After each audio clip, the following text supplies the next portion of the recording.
Hello folks, this video is about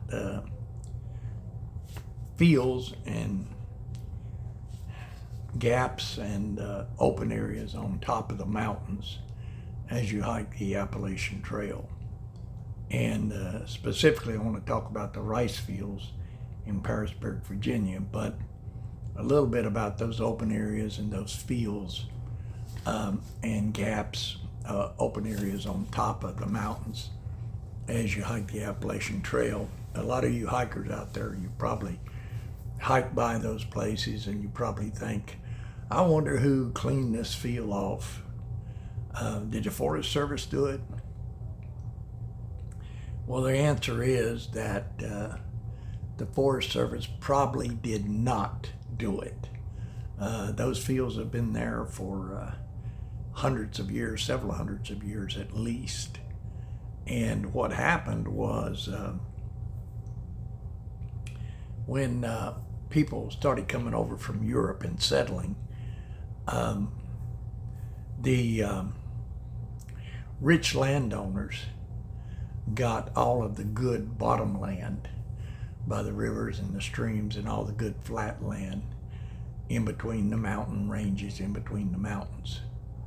And they brought with them indentured servants who were like carpenters and blacksmiths who made nails and horseshoes and things like that. And I'm sure they also brought with them farriers who took care of horses and put the horseshoes on the horses. And they brought with them other skilled laborers too. And in order to bring those people over here and their families and children, wives and children and so forth, it cost them money to ride on these ships, bringing them over. So the rich folks who had these skilled laborers working for them, they had what's called indentured servants, and they told them, we'll pay your way over to America and you can bring your family and you can work for me for a number of years, say 5 years or 10 years, and then you'll be a free person. So they had indentured servants. Well, what happened is once these indentured servants, who were hardworking people, once they got their freedom, all the land, all the good bottom land was gone. So they wanted a piece of land where they could farm and raise some animals and grow some crops, and all the good bottom land was owned by these rich landowners. So the only land that they could get that wasn't on the side of a mountain going straight up like at 45 degrees or 70 degrees or so, which you can't do anything with that. The only thing much you can do is you can hunt on it or you can raise timber. That's about all you can do. So you need some flat land. So the only flat land available was on top of these mountains. So they sold these indentured servants some flat land on top of the mountain. And as a matter of fact, they would probably tell these indentured servants, say, listen, I'll give you a few acres up here on top of the mountain, and you can come down and work for me a couple of days a week, and that way you can pay off the land. So the indentured servants moved up on top of the mountain where it was flat, but had a lot of trees, so it had to be cleared off so they could grow crops and raise cattle or sheep or whatever, livestock. So the indentured servants went up there and they cleared off these areas. So when you're hiking down on the Appalachian Trail and you see one of these cleared off areas, that's probably how it got cleared off several hundred years ago. Now, specifically, I want to talk about a cleared area on the top of the mountain, on top of the Peters mountain range here in Pearisburg. It's called the rice fields. And I know I've got a lot of history regarding the rice fields. It was named after my mother's maiden name, that family. They were the Rice family. My mom was the daughter of Henry Rice, and his name was Henry Claiborne Rice. And he was a son of a William Rice, who was the son of a William Rice, who was a son of a Thomas Rice.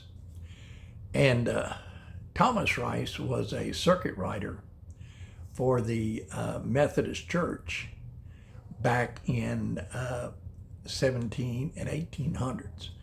And Thomas Rice was a very educated man.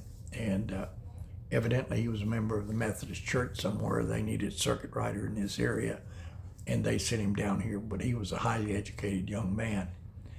And he rode a circuit down here for the Methodist Church. And they would go out from the towns to all these small villages. And I mean, they may only be like 20 or 30 people in some of these little small villages throughout the county and throughout the area. And they would get on horseback and they'd ride out to these places, and they would bring the ministry, the gospel out to these people. And they would actually perform marriages, even though I don't think they were supposed to do it, but they would actually do it, perform marriages and stuff for these people, because these people, they had no way of getting to town. The only way to get to town back in them days was to ride horseback, and there were Indians, and I mean, it was dangerous to do that. So they all stayed in a village together with maybe 20, 30 people, and they could defend themselves from the Indians. So anyway, Thomas Rice would be my great, great, great grandfather. And like I said, the Methodist circuit riders, they existed from 1766 to 1844. So Thomas Rice had to have been born like in the 1740s or 1730s, somewhere in that area. Nobody really knows where he came from, but he had a son named William, and then William had a son named William, and then William had a son named Henry.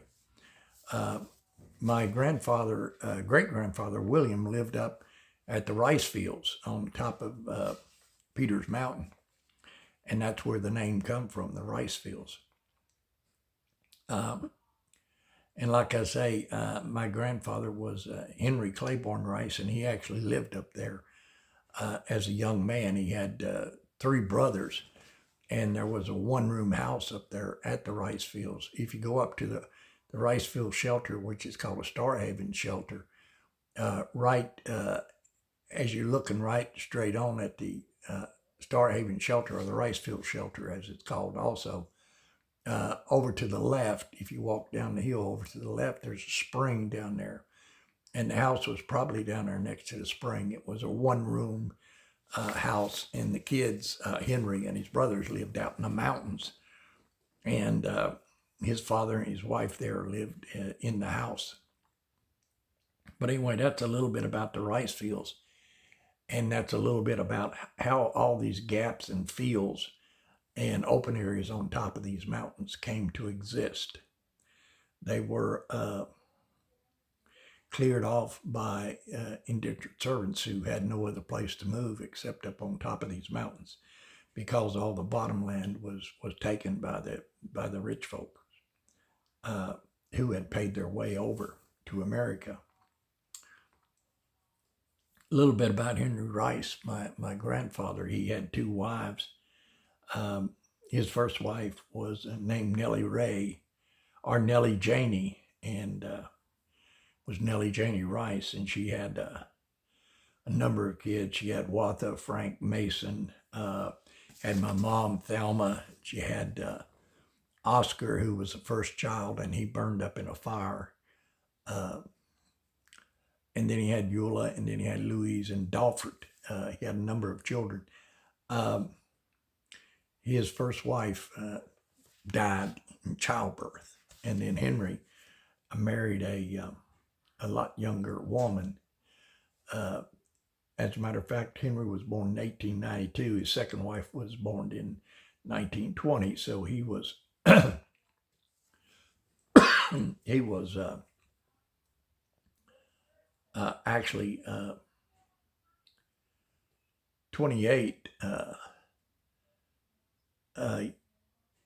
years older than she was. So by the time she got 18, he was, or 15 or so, he was quite a good bit older than her. Well, he was still 28 years older than her. But anyway, his first wife had a number of kids, and then his second wife, Bertha, had a number of kids. One of the kids he had with Bertha was Henry Rice Jr. And then he had Mark, who's my uncle, who's a roofer in this area. And he had some other children also. Total, Henry had a lot of children. He had, I think, right around 20, 21 children. I'm not sure of the exact number. But you can look up the Methodist Church or circuit riders on Wikipedia, and there's other sources, and you can read about them. And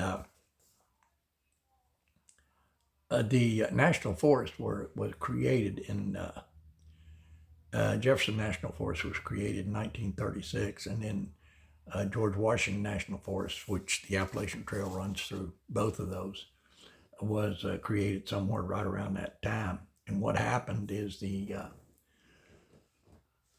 federal government bought up all that land up on top of these mountains to protect the watershed and to protect the mountains. And there was a Forest Reserve Act was